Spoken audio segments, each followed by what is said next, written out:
और एक और जो रीसेंट एनालिसिस है कि जो आजकल के जो सुपर कंप्यूटर हैं उसमें 10 रेज टू पावर 33 इंक्रिप्शंस पर सेकंड जो है वो पॉसिबल है। तो आजकल की टेक्नोलॉजी की मदद से जो डेटा इंक्रिप्शन स्टैंडर्ड के ऊपर ब्रूट फोर्स अटैक है वो इजीली किया जा सकता है। ये कंपैरिजन है कि अगर हम ब्रूट फोर्स अटैक करें किसी भी इंक्रिप्शन स्टैंडर्ड के ऊपर, इसका एनालिसिस किया गया है based on its key size and cipher. Like if we have key size of 56 bits और इसमें हम डेटा इंक्रिप्शन स्टैंडर्ड यूज करें तो इसमें जो नंबर ऑफ अल्टरनेटिव कीज हैं वो 7.2 इंटू 10 रेज टू पावर 16। अगर हमारे पास जो 10 रेज टू पावर 9 डिक्रिप्शन पर सेकेंड्स हैं then it will take 1.125 years to decrypt a ciphertext। और अगर हमारे पास कोई ऐसी टेक्नोलॉजी है जिसमें हमारे पास 10 रेज टू पावर 13 डिक्रिप्शंस पर सेकेंड्स हैं then it can be done in 1 hour,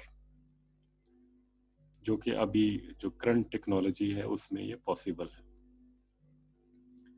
और अगर की साइज 128 बिट हो और हम साइफर इसमें ये जो 128 बिट की साइज है वो एडवांस्ड इंक्रिप्शन स्टैंडर्ड में अवेलेबल है।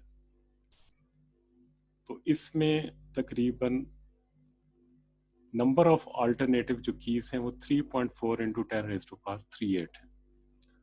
और अगर हमारे पास जो मशीन्स हैं, जो प्रोसेसर्स हैं, if they are performing 10 raise to power 9 decryptions per second then it will take 5.3 into 10 raised to power 21 years। और अगर आज की लेटेस्ट टेक्नोलॉजी है तो इसमें भी बहुत जो है लंबा अरसा लगेगा, like 5.3 into 10 raised to power 17 years। तो जैसे जैसे ये की साइज बढ़ता जाएगा तो ये जो टाइम रिक्वायर्ड है even at 10 raised to power 13 decryptions per second, it may take hundreds and thousands of years to perform decryption।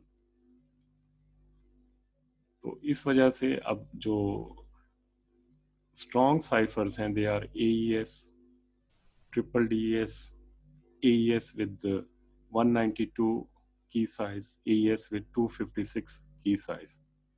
They are considered as strongest encryption standards। The nature of DES algorithm। दूसरा जो concern है वो possibility है कि इसमें जो characteristics हैं data encryption standard के उनको एक्सप्लॉइट करके इसको ब्रेक किया जा सकता है। तो इसमें 8 सब्स्टिट्यूशन टेबल्स यूज होते हैं जिनको एस बॉक्सेस कहा जाता है, जो हर आइट्रेशन के अंदर यूज हो रहे होते हैं। अब इन एस बॉक्सेस का जो क्राइटेरिया है वो पब्लिक नहीं है,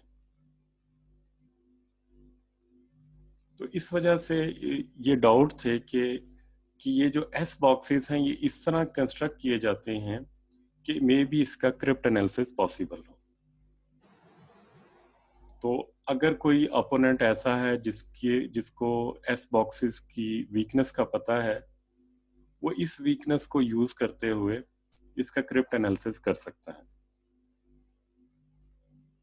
लेकिन ये जो असर्शन थी ये ऐसी ही थी जो जिसपे लोग काफी होपफुल थे, may be it would be possible कि इसको एस बॉक्सेस के जरिए एक्सप्लॉइट किया जा सके, but it never happened.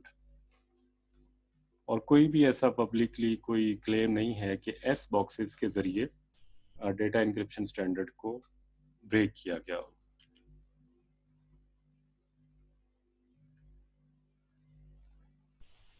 Timing attacks.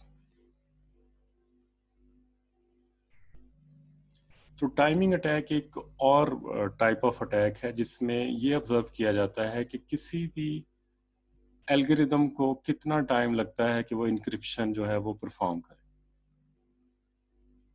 और कितना टाइम लगता है कि इसकी जो डिफरेंट वेरियस, अगर हम इसमें साइफर टेक्स्ट उसको दें तो उसकी डिक्रिप्शन में उसको कितना टाइम लगता है।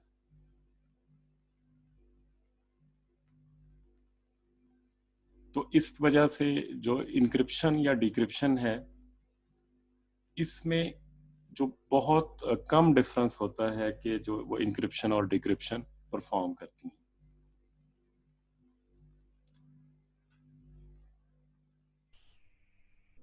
तो ये जो टेक्निक है, ये इसके बारे में भी डाउट्स है कि ये टेक्निक भी कभी डेटा इंक्रिप्शन स्टैंडर्ड को एक्सप्लॉइट करने में कामयाब होगी या नहीं। और इसके अलावा भी बहुत से जो पावरफुल साइफर्स हैं लाइक ट्रिपल डीएस या एडवांस ईएस, उस पे में भी ये टेक्निक अप्लाई हो सके। तो कोई भी अगर ब्लॉक साइफर है, उसको अगर उसके डिज़ाइन फीचर हम जानना चाह रहे हैं, तो उसमें सबसे पहले है नंबर ऑफ राउंड्स। किसी भी साइफर या इनक्रिप्टिंग एल्गोरिदम के ऊपर अगर जितने नंबर ऑफ राउंड्स ज़्यादा होंगे, उतना ही मुश्किल होगा कि उसका जो क्रिप्ट एनालिसिस है वो परफॉर्म हो सके। In general, the criteria should be that number of rounds is chosen so that non-crypt analytic efforts require greater effort than a simple brute force key search attack. तो किसी भी crypt analysis जो block cipher design के अंदर कोई भी जो criteria हो सकता है कि कितने नंबर ऑफ राउंड्स हों, तो वो क्राइटेरिया ये होना चाहिए कि जो क्रिप्ट एनालिसिस है उसकी जो एफर्ट है वो ज़्यादा से ज़्यादा हो। जो क्रिप्ट एनालिस्ट है वो एक सिंपल ब्रूट फोर्स या एग्जॉस्टिव की सर्च के ज़रिए जो इनक्रिप्टिंग एल्गोरिदम है उसको कॉम्प्रोमाइज़ ना कर सके। फॉर एग्जांपल, अगर यही जो डेटा इंक्रिप्शन स्टैंडर्ड के अंदर हमारे पास 15 या इससे कम राउंड्स हैं, तो इसमें जो डिफरेंशियल क्रिप्टो एनालिसिस है, जो डिफरेंशियल क्रिप्ट एनालिसिस है, it would required less effort than a brute force key search. तो ब्लॉक साइफर डिजाइन प्रिंसिपल में फर्स्ट प्रिंसिपल है नंबर ऑफ राउंड्स का। सेकंड है डिजाइन ऑफ फंक्शन एफ। तो जो एल्गोरिदम है इसमें गुड एवलांच प्रॉपर्टीज होनी चाहिए।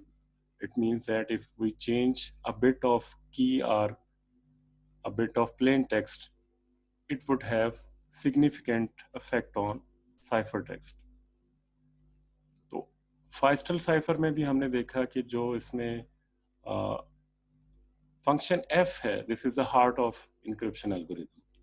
जितना ज्यादा ये कॉम्प्लेक्स होगा उतना ही क्रिप्ट एनालिसिस उसका डिफिकल्ट होगा।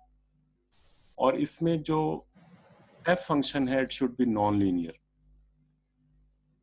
जितना ये फंक्शन नॉन लीनियर होगा उतनी ही ज्यादा डिफिकल्टी होगी इसके क्रिप्ट एनालिसिस के लिए। इसमें जो एस से सी और बी आई सी क्राइटेरिया है वो स्ट्रेंथन करता है कंफ्यूजन फंक्शन की। इसमें जो एस से सी है, it mean strict avalanche criterion.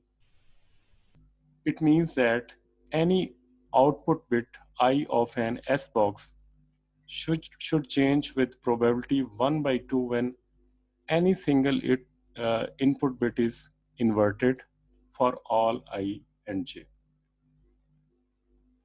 दूसरा है bit independence criteria. It states that the output bits I and K should change independently when any single bit I is inverted for all I, J and K. तो ये दो इसमें जो criterions हैं, they make it difficult for crypt analyst to apply crypt analysis technique on DAS. तो ये block cipher design के principal में है कि जो function of F should be complex and it should be non linear.